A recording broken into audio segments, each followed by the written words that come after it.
hamma 180-200 dollarga tillar narxi chiqib ketadi deb vahima qilishyotdi. Men primoy efirimda aytdimki, yo'q, u darajada tillar narxi oshmaydi deb o'zimni professional vizitlarimni aytdim. Endi men nima demoqchiman? Primoy efirimizni kuzatishni davom ettiringlar, istoriyamizni kuzatinglar. Nimaga desanglar, hozir men sizlarga yetkazib beraman. Ya'ni tushuntirib beraman. Xo'p, primoy efirimda men aytdimki, tillar narxi 180-200 dollarga bittada sakrab ketishi qiyin narsa, u darajada bo'lib ketishi u nerealniy narsa.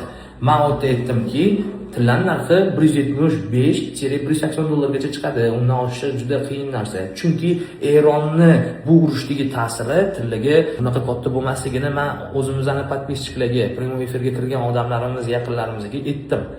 Men xohlardim sizlar ham kirishinglarni, ko'rishinglarni, istoriyamizni davom ettirishinglarni kuzatishni va o'zingizlarning eng yaqin insonlarga jo'natib qo'yishinglarni xohlardim.